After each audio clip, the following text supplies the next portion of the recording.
Hi, and welcome back to Continual. It is time for Warren Zevon to crank out the piano and start playing Werewolves of Continual. I'm your host, Jim Nettles, and let's go around and see who else is threatening to grow the fur tonight underneath the full moon. Jeannie, you're up first. Such a great intro. Hello, everyone. I'm Jeanne Adams. I write urban fantasy, paranormal romantic suspense, and space adventure with my friend Nancy Northcott, and I love a good werewolf story. Jack? I am Jack Cullen. I'm the author of the urban fantasy series Recollections of a Rune Knight and the sci-fi comedy series Locke Ferguson versus the Aliens. I can be found at jackcullenwrites.com and various social media as Jack Cullen Books. And of all the monsters out there, werewolves are my favorite. Kiernan? I'm Kiernan Kelly. I also write young adult as Dakota Chase. I write GLBTQ romance across the genres, and I've written lots of werewolves. E.M. E.M., would you like to go next?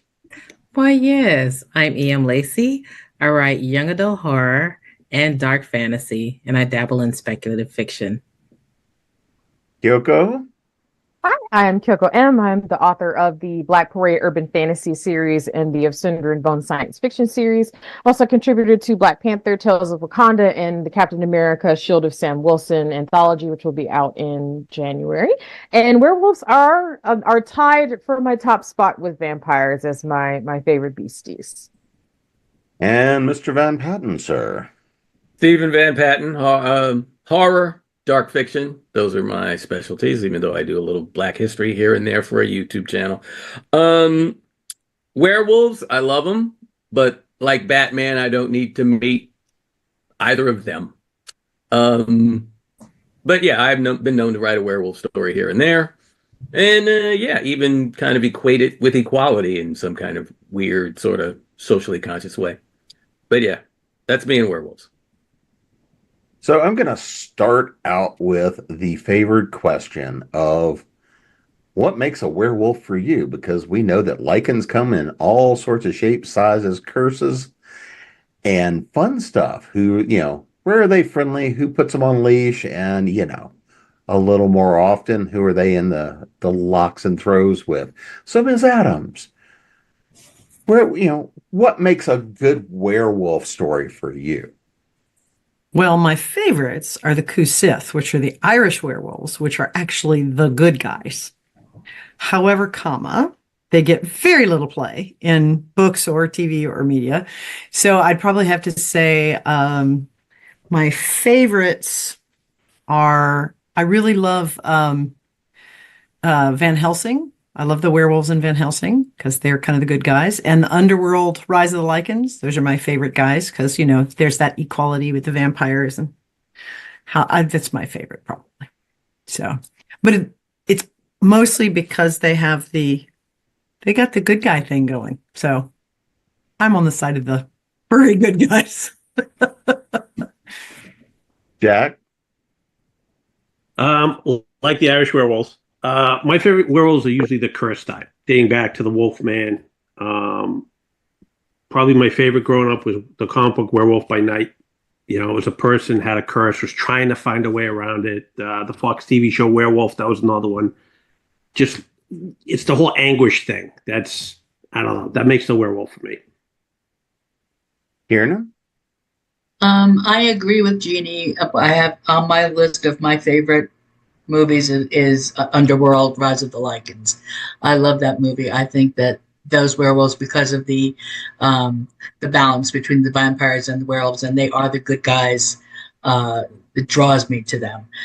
Also, I don't necessarily, when I think of werewolf, for some reason, I also think of other kind of wares, and I've written some really weird wares in my time, like fainting goats and roosters and things like that. So it's not always a werewolf that I'm thinking of when I think of a were.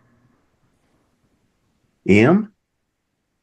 Well, I would say when it comes to werewolves, I fell in love with them when I watched the movie The Howling. And I think the thing that I like about werewolves is they try to mind their own business and stay separated from humans. But, when you run into them, that's it. And I would say Yeah. Just that whole secret society, they mind their own, but when you get in there, coin toss. Kyoko? What I associate with it the most is usually transformations, whether they have control over it or they don't. And I still like it to have some allusion to the moon, but it does not necessarily have to have them. So some of the lore that's come around has played around with it a lot. That's been really fun. Like them, when we are going to go around and do our favorites, the hill I'm going to die on is the one from Van Helsing in 2004 is the best one. I don't care what anybody has to say about it. It is my favorite. It is the coolest design. Like, it was the size I've always thought was impressive, like an upright one. And like, he's like 9 feet tall and just like striking and so cool. And so like that to me, like it usually has a very tragic element, which is interesting because I finally got to see the original Wolfman this year.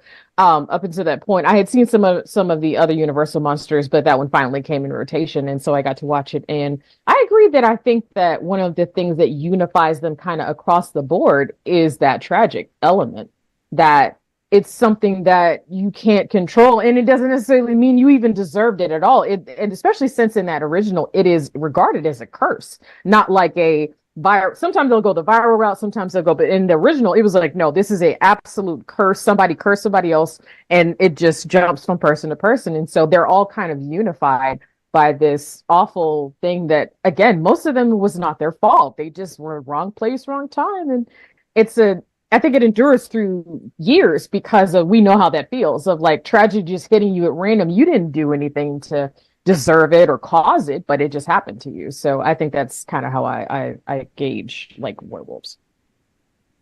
Steven?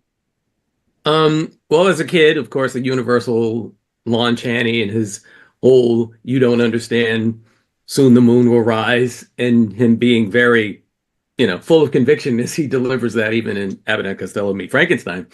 That had already got my imagination going, of course. But then this guy came along. And yes, I have props. Sure. So this guy, of course, American Werewolf in London, probably the last movie I saw with my mother. And I got to tell you, that particular story just, and to Kyoko's point, he's just trying to get somewhere, and then the next thing you know, his best friend's dead, and he's turning into this thing. And I think the thing that really sticks with me about that movie specifically is the transformation. At the time, there had been nothing like it. Obviously, that doesn't work in a vampires versus werewolf scenario because that transformation takes too long. Like, the vampire would basically be like, so are we going to fight now, or what are we doing? Hurry up here. Right, exactly. Well, it's only a 2-hour movie. So, I mean, so obviously the faster transformations are a little more time efficient. And obviously, like with Van Helsing, you would need to, you're fighting Dracula, we need to kind of get to it. But just the visceral imagery of that transformation, that has stuck with me pretty much ever since I've seen it, despite its impracticality. So there you go. I did want to add that I have a traumatic memory associated with it. So when I was a kid, my dad was still a little bit of a man's man kind of tough guy. And I was about, I'm going to guess 10 or 11 since I can remember the memories specifically. And he rented American Werewolf in London. And I was already a chicken. I was a well-known chicken in my little 4-unit family. And I was like, okay, guys, have a good time. I'm going to go to bed. And he's like, no, you're going to sit up and watch this with us. So, a 10-year-old watching American Werewolf in London. And that movie theater scene has not left me since the moment I saw it. And, that's just how those things go. But at the same time, as traumatic as it was, I was actually able to appreciate just the sheer work that went into not only the writing and the atmosphere, but like, yes, all of those effects. Even now, it is still in 2024 one of the most incredible sequences ever put together. So I absolutely just wanted to drop that in there, even though it messed me up as a kid. I certainly think that it stands alone in how it did that scene. Well, if you feel, oh, sorry. Go ahead, Steve. No, I was just going to say, if you feel bad, imagine the other 10-year-old. You know, the one that said, "The naked American man stole my balloons." That is the best line in the movie. I quote that all the time. So incredible. Anyway, sorry. No, it's okay. I was just going to say, that's one of those lines that you're like, you get whiplash from. Yes, right. It's just so quick, but it was like, oh shit, that was actually what? That entire movie was just the perfect mix of horror and comedy. It did. It really did Yes, have it this was. black comedy thing about it. Well, and I got serious, like a friend of mine thinks it's a past life experience. I literally watched, this is one of the only movies I've ever walked out on. Really? The scene where the Nazi werewolves come in and they whip back the shower curtain, I was out. Wow. I was out the door. I do not blame you one bit. Ooh, and now I've seen it since, and it didn't affect me that way. But in the dark theater as a teenager, I was like, oh, yeah, no, out, done. And my friend's like, oh my God, it must have been a past life experience. And I'm like, whatever it was. Yeah. I just don't want to be here for it. Oh, wow. So I'm gonna balance off of this because I know we're already kind of going off on this anyway. But Jack, I'm gonna start with you. What is the best werewolf movie you've ever seen? Well, a couple years ago, I would have said the original, The Wolfman. But honestly, I gotta say it's Werewolf by Night in black and white that Disney came out with. They just nailed it. Really good. The black and white with the red here and there, and they kept, it was weird, but it was a weird that worked. I mean, you get a tuba blowing fire. Who does that? I got somebody I can introduce you to. Okay, all right. Apparently, you know somebody. All right, but it kept it creepy. It kept you in suspense the whole time. They had the little pops and flicks that the old film did, and they actually still had the little circle up on the right, which was supposed to cue the guy that changed the film in the old style movies. They put that in there. And they did all of that without sacrificing the story. And they kept the monster in the shadows for the most part. Now, a lot of these movies, you guys brought up American Werewolf in London. That was fantastic. But sometimes it really works when you don't see the monster a lot. Jaws is a perfect example of that. He was in the shadows for the most of this. And he didn't even show up toward at least half the movie was over. Sorry, I'm going off on a rant. But that one by far is my favorite. Kiernan? Me? It's really hard for me to pick an absolute favorite. I did like Werewolf by Night. I thought that was exceptionally well done. I think my favorite is still going to be the original Wolfman, just because I've known it my entire life. It's the standard I judge all other werewolf movies by. And the transformation is still stunning as far as I'm concerned, considering the time period. EM, how about you? Go ahead, Jack. I just want to make a point. The original Wolfman, the werewolf was not the scariest character in that movie for me. That gypsy woman scared the hell out of me when I was a little kid. She was pretty grim. She gave you this sense of unease. She really did. She had those eyes. She had that look. It was just like, yeah. Sorry, didn't mean to interrupt. Fine. So I guess it's my turn. I would say my favorite is a toss-up between Howl. It's a UK werewolf movie. And you didn't really see the werewolves until almost midpoint.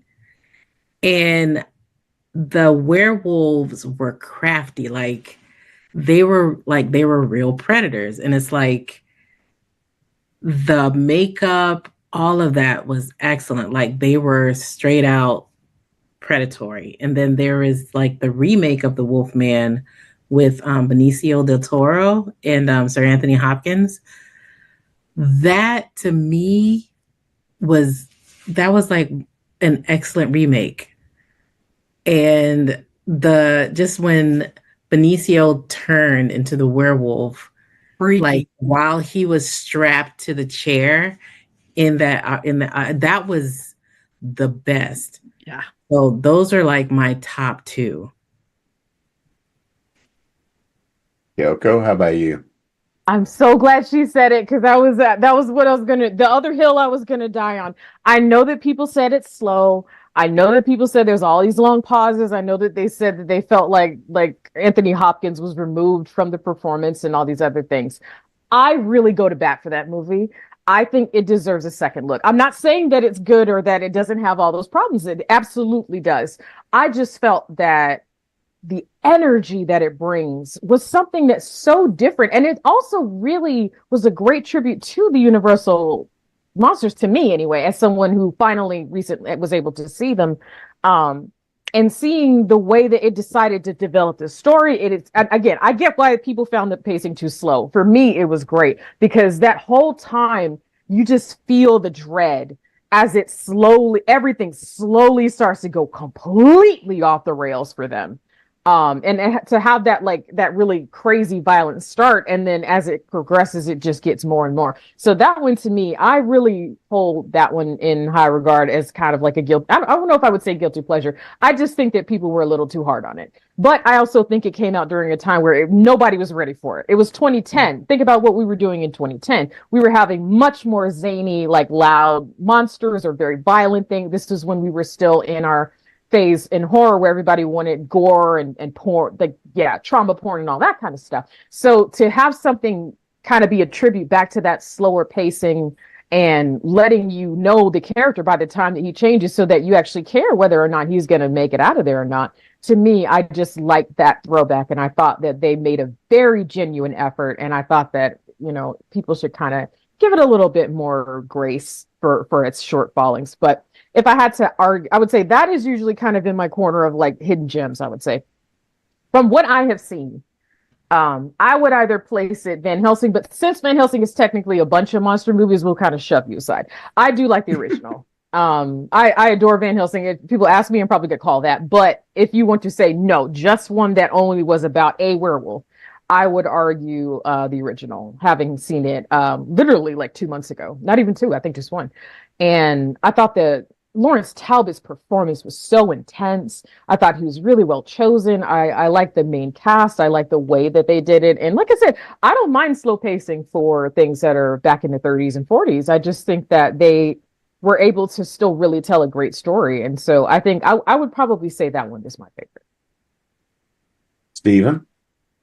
Well, I guess I gave myself away with American Werewolf in London, but I will also co-sign off that Benicio del Toro Wolfman situation.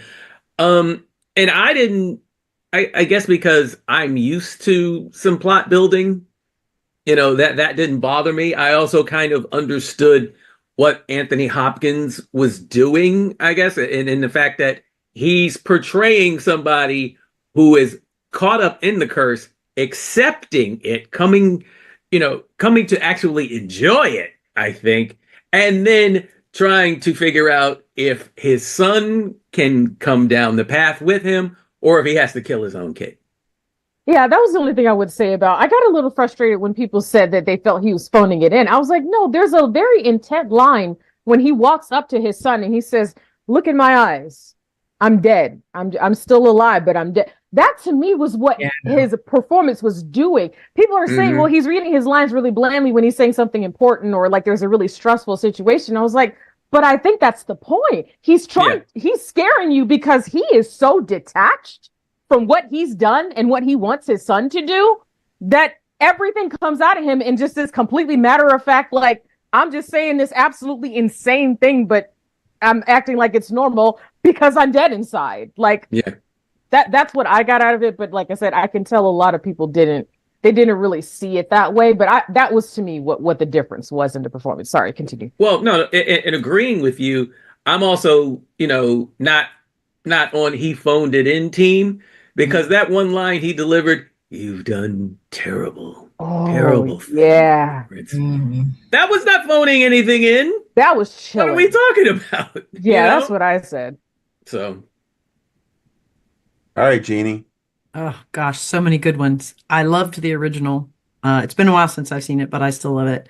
I love Van Helsing, but like Kyoko says, if you have to set it aside because it's like a major monster movie because it's like all monsters plus the monster hunters, I would have to say the Benicio del Toro too. I will give a shout out for many of the same reasons. I found the slow build chilling.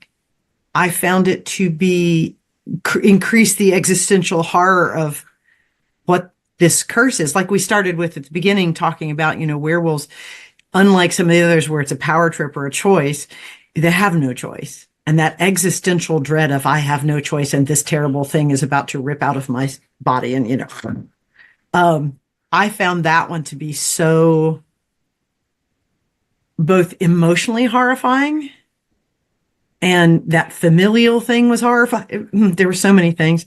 I do have to give a shout out to the Werewolves of the Third Reich, however. Because if you haven't seen this movie, it's about the Nazis trying to develop werewolves as a fighting unit. And it's odd, but it builds this whole scenario of what if, because, everybody knows that, or at least it's become common knowledge that Hitler was very interested in the occult and that it very well could have been a thing.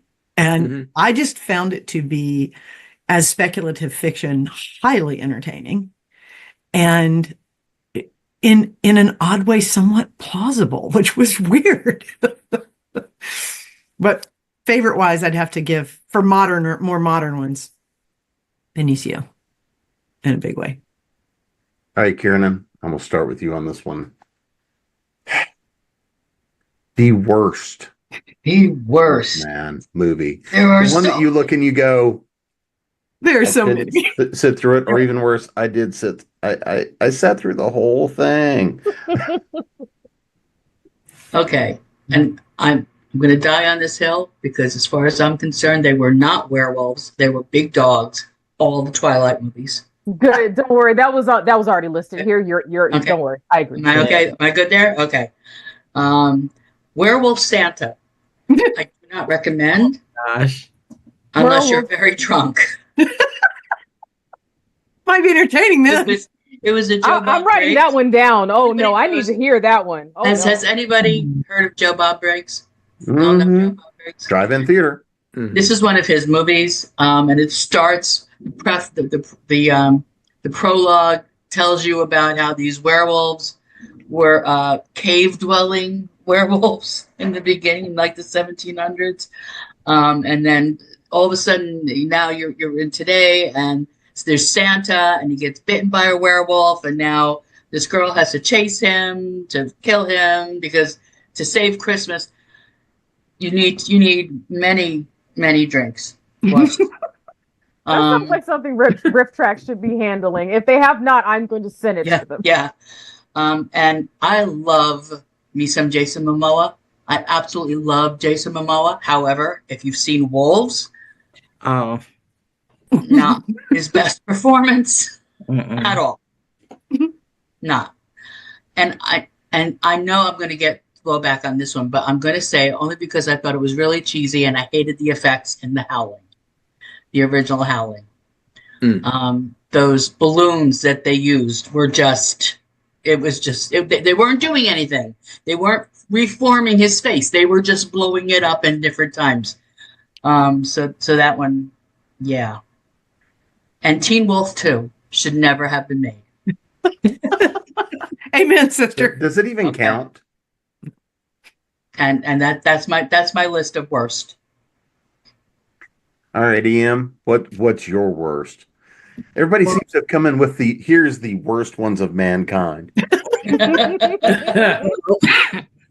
I think what is it, Howling 4? Because I feel like they progressively got worse. They did. The Howling movies. And then there is this one, I just watched it for closure. It's called Late Phases, where there's a werewolf in a retirement home. And he's preying on, all the little people in this community. It's basically a community. As one does. Yes, yes. And it's like there's a veteran, he's blind, and somehow, some way he finally like kills the werewolf, but it's like it drives me crazy when I see werewolf movies where I'm like, okay, I can see the price tag and the zipper. I just have a hard time with that. At least, put the makeup on the zipper or at least cut the tag off so you can sort of kind of pretend like it's an actual wolf. Yeah, so late phases in the Howling movies. I think from Howling 2 to I was going to say, 2 through the rest of, I think. Yeah, 2 to whatever. Some people I have a watch 2, but confession. usually nobody goes past 2. I have a confession on my best list. This is my dirty little secret that I mentioned earlier. One of my favorite movies that I will watch every time it is on is The Howling 6, The Freaks. I'm sorry, but I will. There's a vampire, there's a werewolf, there's a lizard boy. It doesn't get better than that. Is that the one that's called the marsupials? Because I remember seeing that going. No. That's the other one. Okay, I was just wondering. That's another one. Okay. All right, Kyoko. What's your worst? So the worst one that I would call an actual one that is about werewolves, but doesn't just have it. So about werewolves, I would call American Werewolf in Paris trash. It was. Oh yeah. It was. That was a money grab. Yes, absolutely, just pathetic money grab. The only thing that was cool about it was I think exactly one scene that was in the trailer where she's supposed to be about to have sex with the guy, but when she pulls her shirt off, the rest of the way she's already turned in the time it took her to turn the T. That is the only thing in that whole movie that it was actually kind of neat of like, oh, wouldn't it be kind of cool if they could literally in a second and she turns and she eats him. That's it. It was absolute garbo. I cannot figure out why it was so terrible. But if we're talking about just the worst werewolf I've seen, the one from Harry Potter, I'm still angry. It was like, what? This is the easiest job you could ever have. It's a werewolf. It's just, there's so many ways you can do it. You can do the one that looks like a guy that's really furry. You could do the one that's half in the middle with that wolf head and the adult body. You could do the full. No, you pick something that looks like a naked mole rat with long limbs. It was like, what is this? I was just so insulted because I didn't get it. I was like, there's so many designs you could have picked. Why did you pick naked mole rat for that? It was a budget issue. It had to be because I was like, dude, no. Why does he look so awful? He was a budget issue for Harry Potter? Right. Yeah. Harry Potter. You guys, and it was I don't know what. Especially since it was movie 3. So if it had been movie 1, yes. Okay, maybe you guys didn't know your budget yet, and then you went to post-production and you went, oh, shoot, we ran out of budget. I could get that. This is movie 3. You had already had the other 2 make you $1 billion. You really couldn't have done a better design for that thing than that. Oh, my goodness. So, yes, worst movie about werewolves, American Werewolf in Paris. Worst appearance of one, to me, was definitely that. That was just sad. There's a whole thing with the naked mole rat werewolves. There's a couple Ginger Snaps is another example. There's a couple movies out there where they do that. It's like we have a werewolf, but no fur. Yeah, and it's all scraggly. It just looked very weak. It looked like it wouldn't be able to kill any of those 3 children to me. I was just like, it's just so awful. I think they were going for the whole mangy thing. Yeah, and I could see that, but it was weirder because I think it's just because you notice it more since Sirius was also a big shaggy dog, and he looked all right. He looked fine. He didn't look strange, so it was just, I don't know. Here, I just let me bring you a flea collar. Yeah, I wanted to give him a flea collar. Steven, what? All right, well, yeah, you know what? I hadn't even thought about the Harry Potter werewolf thing until you just brought it up. But in terms of just basic design, that's bad. I mean, he basically looks like he needs a fundraiser, like Sarah McLachlan needs to. Yes. Suddenly, I'm just going to take this werewolf off your hands Yes. and get him some vitamins. And again, I co-sign the Howling movies, even though Christopher Lee is in one of them, and I was like, and he's in one of the worst ones too. Bless him. How do you disrespect the league, man? Thank you. What in the entire F? Like that bothered, because of course, these things don't air unless it's like 2 a.m. And you're like, you're a horror enthusiast, so it's like, yeah, I'm not gonna go to sleep now. I'm just gonna watch this. And And then, of course, there's always the you may have seen it as a kid, but now you want to see it again with your adult, all better knowing eyes. Yeah. And that just makes it worse. Yes. Because now you're like, you just feel disrespected at the end of 2 hours. It's like, oh, no. That's like no towel, no kiss. Like, what are we doing here? Like, you know what I'm saying? So it's like, so all of that. Yeah. I mean, so there is a bunch of horrible stuff that came through on Netflix, I guess, because that's all they could get the rights to at a certain point. But I can't remember the titles per se. I just know that I felt cheap, used, and dirty after I was done watching it. And that was kind of it. And if they'd have done a good one, then it still would have only gotten one film. Right. And then they just canceled exactly. it. Mm-hmm. Jeannie? Okay, so whenever I get discouraged about my writing, I remember that they made 6 Howlings and was it 7 Sharknadoes? Oh, yeah. I remind myself that even the worst can get a movie. So I'm like, okay, I'm all right. I'm going to zen out. Kyoko, I hadn't actually thought about it, but I would so totally second you on the Harry Potter. I'm like, really? And your beginning comment about the fuzzy ones in Twilight, I'm like, I would so be Team Jacob, because who would you want to curl up with on a Friday night and watch horror movies with than a nice fuzzy dude, right? Anyway, that's just personal preference.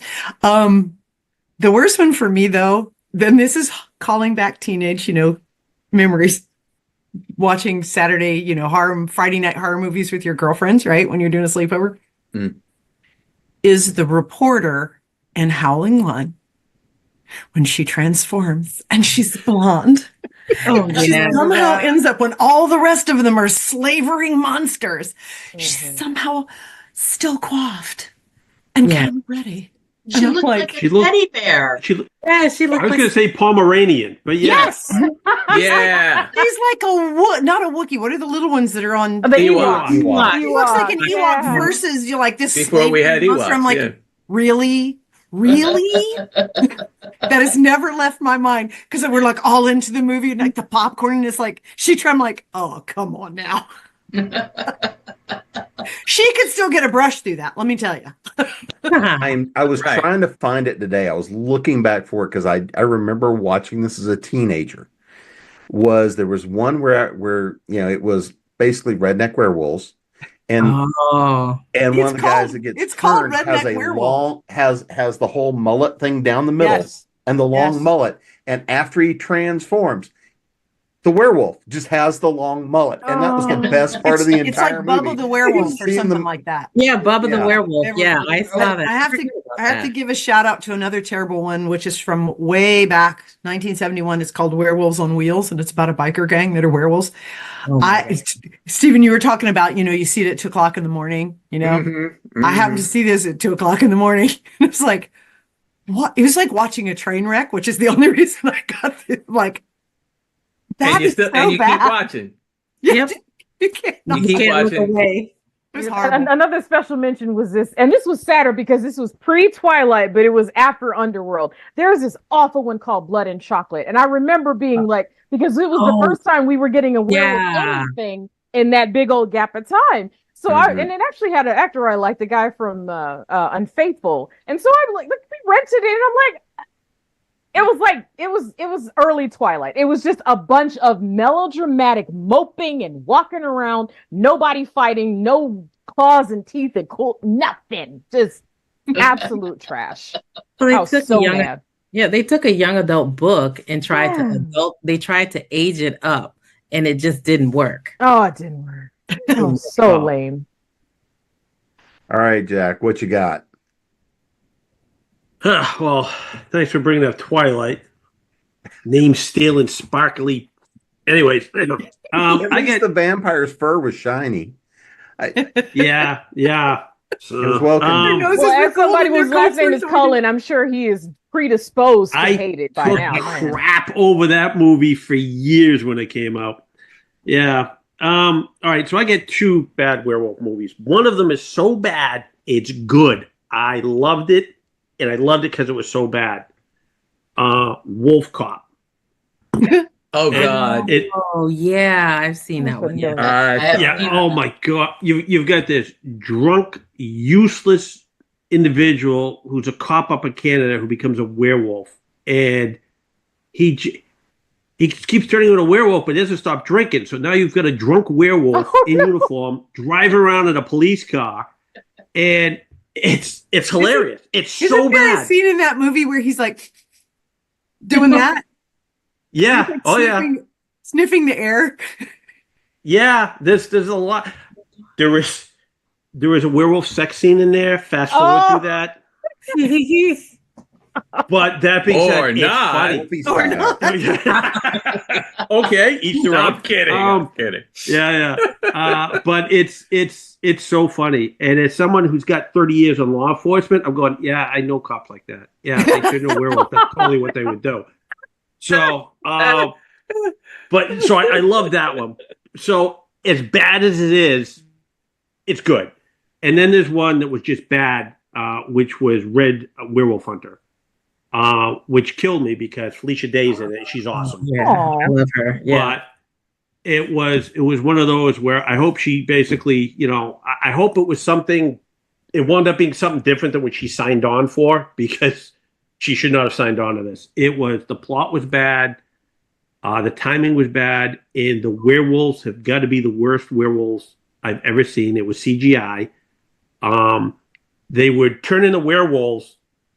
When they turned back, their clothes were still there.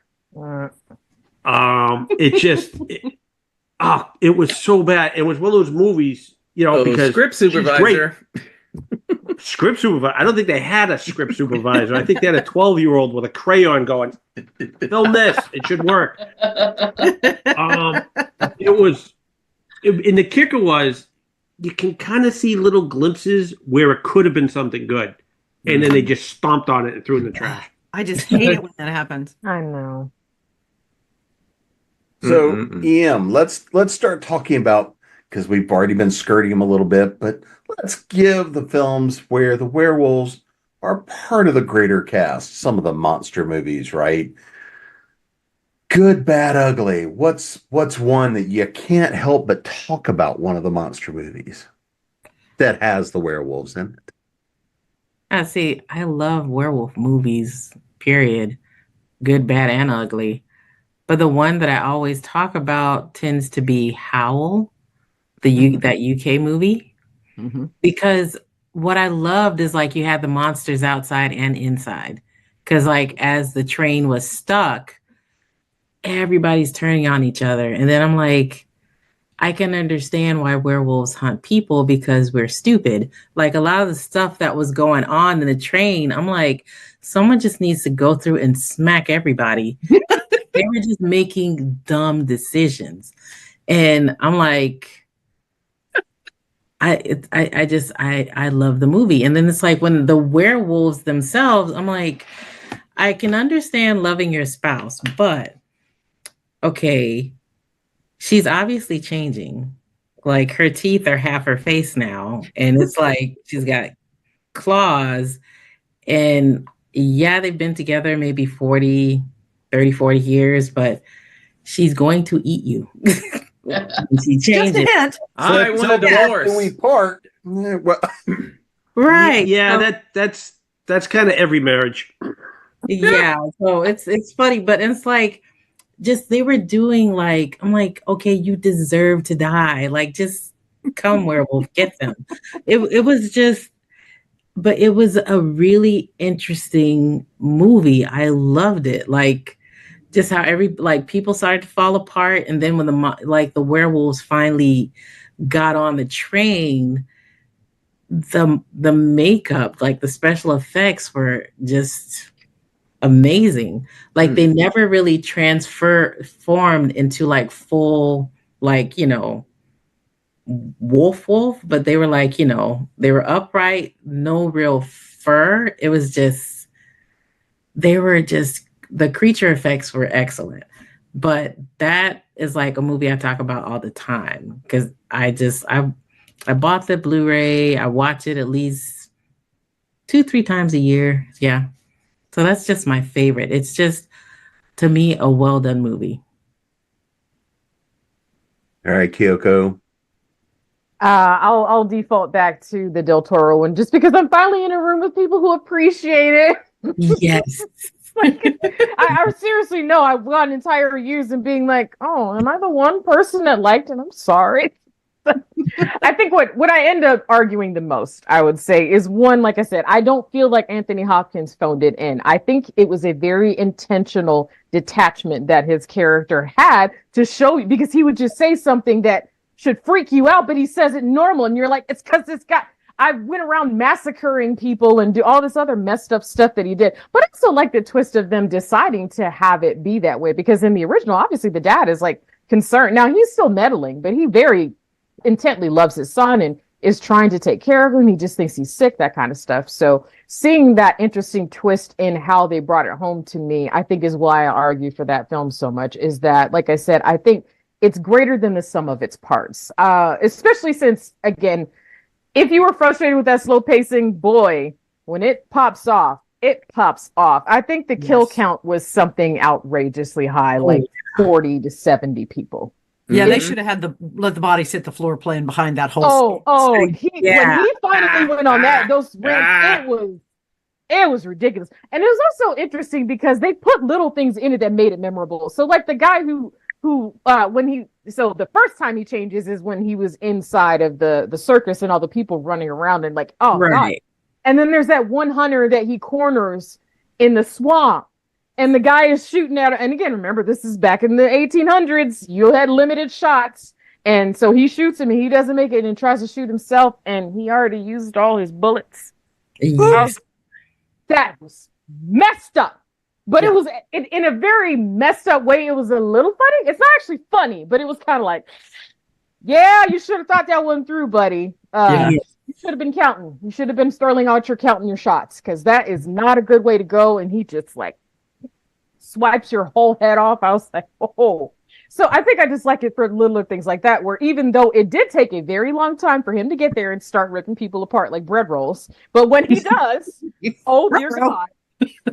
It was terrifying. I mean, he just, wow, it was awful. So I think that I think I will always have that little place in my heart for it, of just like, I do want people to kind of like just go back and see some things about it that are can be appreciated, even if it, like I said, if it's not your thing, I don't push people, but I just think that it really has a lot more going for it than all of the complaints that I have seen about it. So I would say out of that one, I probably argue it the most. The other one that is not a full-on werewolf movie that I argue the most is obviously Van Helsing, because like I said, it kicked ass. I came here to be a popcorn movie, and I did that, and it was awesome. And that is also my favorite Dracula, I will say as well. So, all right, Steven. It occurs to me that with the Wolfman, but the Benicio del Toro version, and with Van Helsing, the two things I think they have in common is that the people that made them had such respect for the universal stuff. So I think that's a big part of it. I think that's why it resonates as well as they both do. And okay, so here's something about the Van Helsing, the werewolves in Van Helsing in general, probably the sexiest. Yes. Overall, probably the sexiest overall. Just the way they're built, their transformations, and all that good stuff. I'd say in contrast, I guess the only other ones that really kind of go in that same sort of line are the underworld werewolves. Of course, their transformations are fairly snappy. Mm-hmm. And getting back to my whole combat thing, they kind of have to be in that instance, because you've got vampires with machine guns and whatever. So yeah, you kind of need to get ready. Get ready real fast. And they're they kind of gravitate, because some of the snout work is a little stiff, but overall it's still pretty scary and effective. The way they handle that within the whole universe, I think. I still thought it was cool. I like seeing that it was practical, even though they do. Yeah, there's one scene where they should have cut just a little before, because you kind of see the rubber snout hit the person that he's eating, and it kind of looks a little goofy for just a second, because it's just a split second. But that one I would throw a mention too, because I was like, I religiously watched Underworld in my goth phase. I just it was on a constant loop in my little goth world. So I really did appreciate the heck out of the fact that they cared enough to just make them, practical. They kind of melded in the middle between the CGI and the practical. It was cool. Jeannie? Well, as far as like ensemble cast ones, I got to go with Underworld, because, and as far as sexy goes, Hugh Jackman as a werewolf, I am there for that, 100%. And I forget the actor's name, but the Rise of the Lycans, where it's the guy who's her essentially love interest, where he's the hybrid. And he transforms. I'm like, oh goodness. Scott. Yes. I can't remember. Scott, anyway. So the actor's name is Scott Speedman. The character's name is Michael. Thank you. Right. Corbin. Damn. And as far as vampires go, I don't think there's any more chilling vampire than Bill Nye. Yes. He killed it. Props to Gary Oldman, and there's some vampires we could discuss in another panel about which one we could argue the sexy on that online. But in terms of chilling, Bill Nye is the king of the sort of like the ruling. And you're like, dude, you're just freaky. Yeah. I love that he came up with this, like, the performance. Like, he would get really tranquil and quiet, but then he would have an outburst, and so it was so unpredictable. Yeah. Like, he would be tranquil and calm, then he would shout, and you just jump, and you just I loved it. Yeah. It was so just chaotic the way that he portrayed that. I thought he played that absolutely brilliantly. And for going back to the whole thing we started with about the anguish part, I thought the Hugh Jackman character in Van Helsing, having the whole werewolf strain thing going on, the angst and anguish of that at the end of the movie, you're like, okay, I need a cigarette and a Pepsi and maybe 12 hours of sleep now. So, Jack, what film made you need 12 hours of sleep, a Pepsi, and a cigarette? Don't smoke, can't stand Pepsi. But same. Ensemble cast, I gotta go with Abbott Costello, Me Frankenstein. It was really good. So I got to finally see that one this year too. So they put it up on Prime, and so it was. Yeah, please go ahead, because I'll add something at the end. Go ahead. Sorry. Oh yeah. No. I mean, it was fantastic, right? You get all the monsters, you get all the Universal monsters, and you get Abbott Costello. But what's not to great about, right? Yeah, I mean, it's like, okay, all the great boxes are checked. Where are the negatives? But what I loved about it was you got Bela Lugosi, phenomenal Dracula, Lon Chaney Jr. as the Wolfman, and they're playing those roles straight up against two of the greatest comedians in cinematic history. And they pulled it off. So they're doing their thing, and you got Abbott Costello, freaking out, doing all this stuff. And I forget who Frankenstein was in that, but Frankenstein, you kind of limited with your acting with Frankenstein, but they all did such a great job, and I got to go with that one. It was such a good movie. It was. So I just wanted to add that was what impressed me the most, is that I had wanted to see an Abbott Costello, because prior to that point, I think I'd only seen Who's on First and maybe one other skit. So when a movie came up, I went, oh, perfect. I've always wanted to watch one. And I sat down and I was like, because I'm expecting it to be a farce the whole time. So all of the parts where they're goofing off, but it actually played the story straight, and it made it better. I was impressed with the fact that, and so again, hopefully I'm not spoiling something that's, almost 100 years old, but like when Frankenstein's monster murders the lady at the end, I was like, because I kept waiting for, like, I thought the camera would cut over and show that she's okay, or I thought somebody would make no, she died. he murders her. When you say okay, Yeah, I was Fine, okay. well, and it was more to me because up until that point, violence against women I hadn't seen a lot in that era. So then when he literally yeets her out the window, I was like, I'm like 80 years late, but I was like, holy shit. But I just wanted to mention that because it was so cool because they did play it straight like an actual horror movie, even though all the shenanigans are going on. So I highly recommend it to people because I was blown away. I really didn't expect to like it as much as I did, but it was really good. I think that actually was my first werewolf movie as a kid, to be honest. Really? Yeah. Feature, double feature? Yeah. Feature, yeah. Kiernan, how about you? All right. I have absolutely nothing to say because Jack stole my answer. I'm sorry.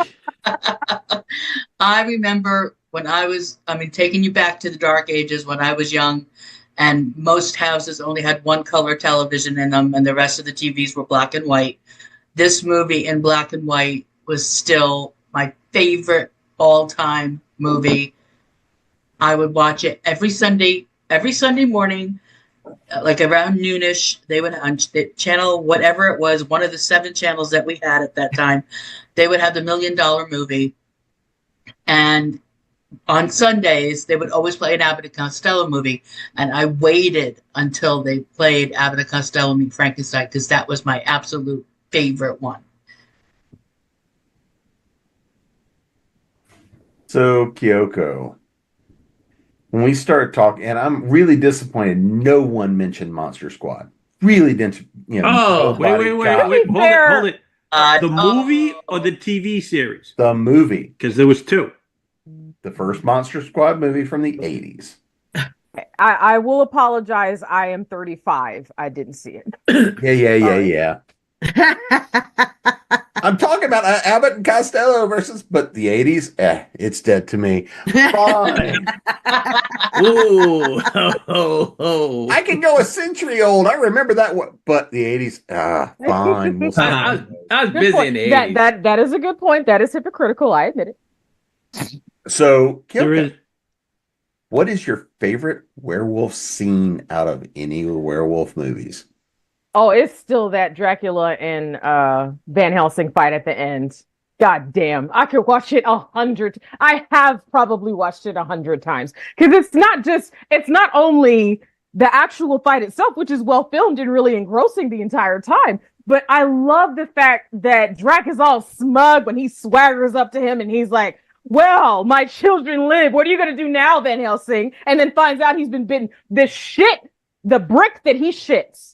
When he sees that Van Helsing has been bitten and turns into not only a werewolf, a giant, scary one with the biggest teeth and the longest claw, that was undefeated in my mind. I even though I adore the transformation scene in American Wolf in London, I adore the scene in the Del Toro one where he transforms in the chair.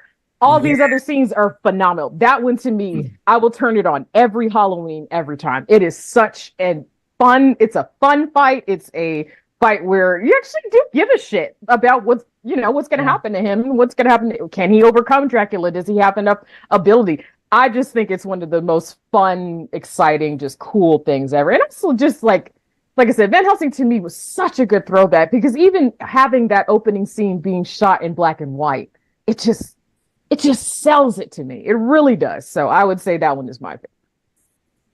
Steven? What's that favorite scene? I'm gonna go a little sentimental here. Fright Night. When Evil Ed gets killed. Just because raw emotion, the way it kind of looks like he's come to his senses and he's apologizing, and I know he's actually a vampire, but he does that transformation into a wolf. So in a way, it kind of falls under, for me anyway. Then I have to admit, and we already talked about this, but the laugh I got out of what has now been identified as the Were Pomeranian, because honestly, I did spend a great deal of that movie being scared, just like anybody else. It's like Marcia Quist, Eddie Quist. It's like he takes the file out of her hand and slaps her around and all that. Like that was like when that little sweet little werewolf popped up. That was my okay, everything's gonna be all right. We're good. We're all right. Of course, then they go right back to Marcia ordering a steak, how do you like it? Walk it past the candle, and that sort of thing. But yeah, those are the ones that pop up in my head at the moment. Jeannie? Well, since Kyoko took the fight scene at the end of Van Helsing, I'll have to say the fight scene in Rise of the Lycans between Bill Nye and Michael, between Dracula and Michael. That fight scene is so visceral and so visual at the same time, much like the one in Van Helsing. Not as colorful. It's much more shadowy grays and blacks and, deliberately, I think. But the sheer raw power in that whole fight scene is one of my favorites. And I'm kind of like Kyoko. If it's on, I'm like, I'm invested. I'm in. And same thing with Van Helsing. I'm in. I'm invested. Jack? I'm going to go a different route and say, Scott Howard, you open this door right now. I'm going to say it's the scene in Teen Wolf where Michael J. Fox opens the door and there's his father in full wolf.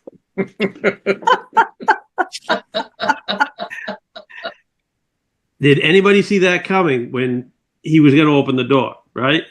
Yeah, I thought it was great. I mean, not traditional werewolf where you get the changes and the arms are stretching and the teeth are coming out, but I thought that was a great one. It was a great reveal. Kiernan? I'm going to go with the original werewolf, the transformation scene. That stop motion photography was amazing. Watching that hair pop out, it stayed with me all these years later. So I'm going to go with that one. It's not as exciting as the other ones, but since you've already taken all the other ones, I will go with that one. Em, what's the scene for you? I'm trying to remember the name of the series, but it was a weird series on Netflix where it's a werewolf. It was werewolves. It was, what is it? Is it Bill Skarsgård was in it? And what is it? Famke Jensen. Oh my God. Oh. That series, the werewolves, the way they changed it was crazy. Like the eyes would fall out. Like everything that was human would just tear off. And it just showed, I think it just showed it was just a crazy visceral transformation. It was like wild.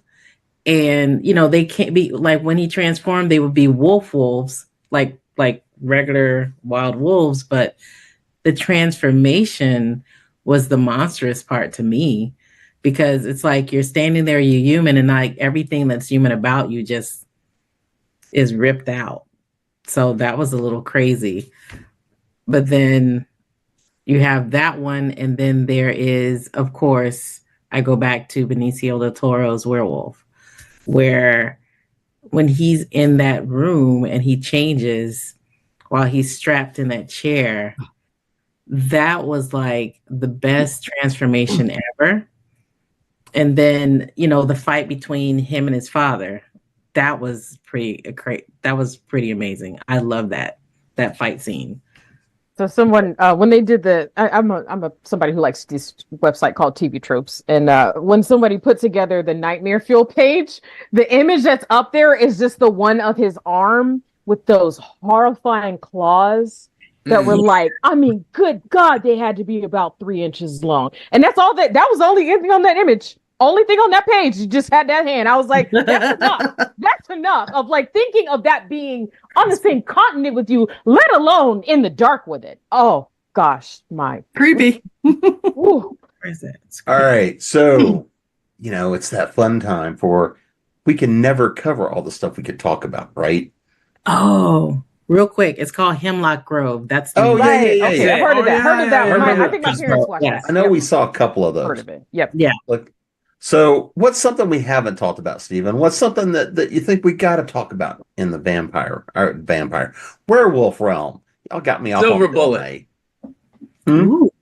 Yeah. Oh, okay. Silver Bullet, if only for the nostalgia, if only for the little kid taking on a werewolf, if only for the drunk uncle who doesn't believe any of it at first, and then he's got to get turned around.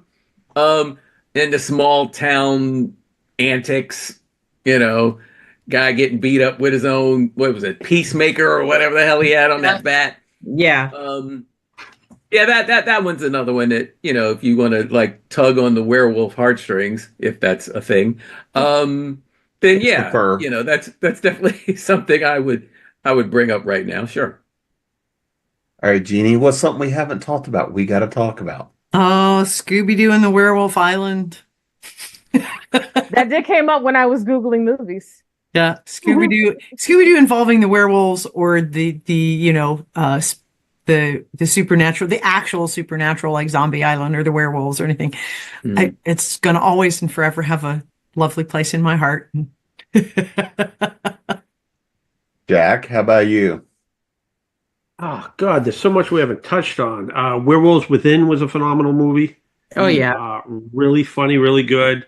You know what? I'm gonna have to go with Wolf Moon. Goes back to like the 80s. Muriel Hemingway was in it.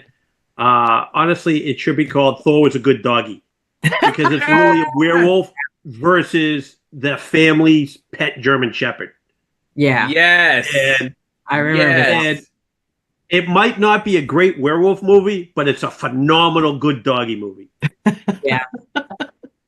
You know what? Yes, and I enjoyed that. And what was weird about that when I first watched that movie, so they're going over the news report.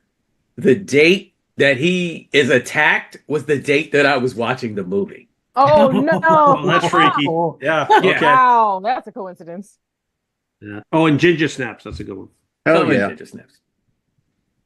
All right, Kiernan, what haven't we hit? What haven't we touched on? We have not talked about True Blood.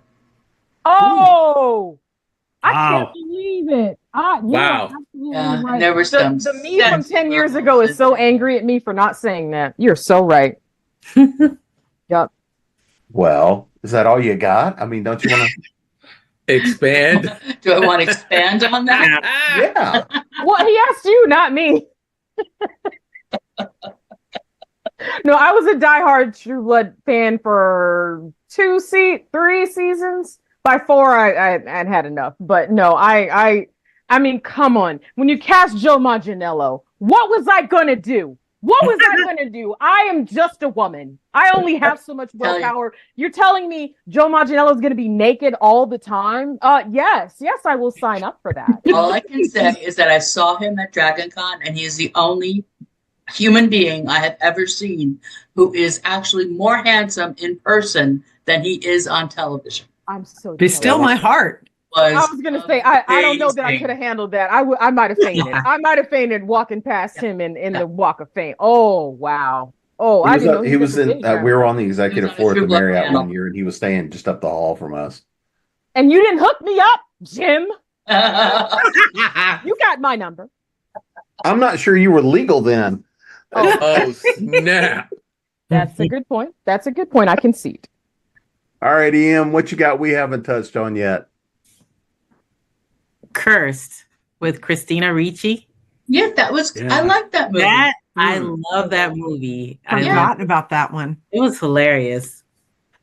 It was That like had a great scene. Yeah. And it was well cast. I loved it. Like you had the Forgotten dog. about that one entirely. Oh yeah. That was classic. And then even like when we talk about dogs and good doggy, how you had the dog get, transform into like a wolf dog, like a werewolf dog. Because he got, I think he got bitten or scratched. So it was really entertaining. I love that movie. That might be the only movie where you ever see a werewolf flip somebody off. Yes. Uh, Yeah, I can't think of any other movie that would have done that. Claws and all. All right, Kyoko, you get to wrap it on up. What haven't we talked about? I'm gonna go for a left field choice. So this is actually not a movie. So one of the well done but lesser known video games is called Darkstalkers. That is a game that me and my brother grew up with. So it is actually an animated 8 or probably a 32-bit or 16-bit. I'm sorry, I'm saying that wrong, but it's one of these animated ones. And so Darkstalkers is actually a line of fighting games that are about monsters. And so you've got Lilith and Morgan. These are two vampires, like a mom daughter. But there was a werewolf character, and his name is John Talbane. And so his character, it's just a werewolf that can fight. But actually, it was really neat. Like the fighting moves that he does, like he has his own combat style, and he turns into the wolf and he starts fighting you. And it actually is, he's a really well designed character. And he actually had some of the coolest fighting moves from that game series. So I always grew up with him because he was my brother's favorite. So I always picked Felicia the cat girl because I wanted to be Catwoman when I was a child instead of anything else. I wanted to be Catwoman. And so I always picked Felicia, and he always picked the werewolf because he's actually really fast and really strong. And like I said, they came up with a bunch of really neat, cool things that he can do, like his finishing moves. And but like I said, every time that you start the game, he's in his normal form. And then as soon as the match starts, you see him transform. So it was just a fun little thing that I always got to grow up with because we play that game a whole lot, and there's several ones in that entry. But I would also say that's something, if you've never looked it up, go take a look, because they actually came up with like some really weird little tributes to different like Universal monsters, or even just ones that they made up. Like there's kind of like their own Creature from the Black Lagoon type thing, and they also wrote it in. They were able to kind of like get the rights to do that game with some other like Marvel and Capcom characters, so you can also see some really neat matchups in the fighting game itself. So I'll bring that one home with him. I thought he was a very, very cool design, and I always enjoyed his character, and I always liked his fighting style too. Oh wait, lastly, I have to my two boyfriends. So I have to throw a mention to Alucard from Hellsing, because he can turn into the scariest hellhound you'll ever see in your life. My God, when you see him do it, it is horrifying. And then my other boyfriend, Alucard from the Castlevania series, can turn into a giant white wolf, and he is perfect. So I have to mention him because he is flawless. So, well, before we put this good doggy back in his cage, let's make sure everybody knows where to find you guys. Website, social media, and of course, if you happen to have something that has a hound within that somebody might need to pick up for this particular holiday season. So, Jeannie, where can we find you? You can find me at jeannieadams.com. You can find me on most social media. I spend way too much time on the hellscape that is Twitter. I refuse to call it X. And you can find me here on ConTinual. I don't have anything werish that's new, but I do have a book coming out in November, which is a short story in Mercedes Lackey's anthology, and this year's theme was feuds. Ooh. Jack? I can be found at my website, jackcullenwrites.com, various social media, Jack Cullen's books, Amazon, Barnes & Noble, places like that. And with the exception of last year, usually you can find me at DragonCon. Kiernan? You can find me at KiernanKellyBooks.com. You can also find me at DakotaChaseBooks.com, which is my young adult pen name. I'm on Facebook. I'm on and Amazon. I'm on all social media, but not really. I'm usually just on Facebook. And I just had a Were Rooster come out last month, and When Feathers Fly. I have an alien tentacle story coming out in November. And I do have a werewolf and a bear book series out, actually, called In Their Own Skins. And in the first book, the villain is a T-Rex shifter. Em? Well, I'm emlacey.com, author Em Lacey, on TikTok, Facebook, Instagram. I'm not on X, or formerly Twitter. Yeah, so that's where I am. Anything with wolves, I have like my minor mischief. One of my kids has a vampire problem, and there's a werewolf that comes to his aid. So, minor mischief is a pretty cool read. It's a short read, but it's fun. And I'm actually working on a werewolf piece now. Kyoko? I am at shewhowritesmonsters.com if you're looking for some werewolf content specifically for this spooky season. I actually do have 3 different stories. So they are in J. Davis's anthologies. So it's going to be Terminus 1, 2, and 3. 3 is now in pre-order. It will be released next year. But so my story is actually about Dracula and the daughter of the Wolfman. They happen to be friends.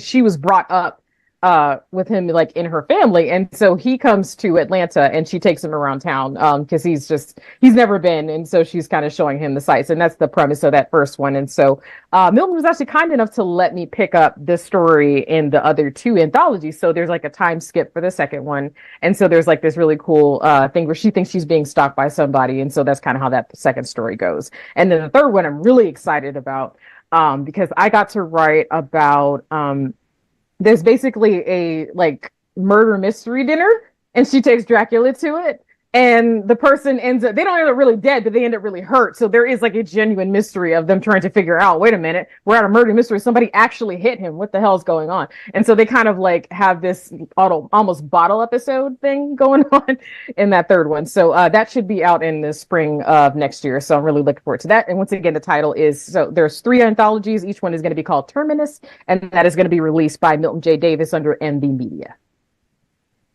Steven? Well, let's see. Finding me on Facebook, just my regular name, Stephen Van Patten. Instagram, and I'm going with Jeannie in just, because Twitter.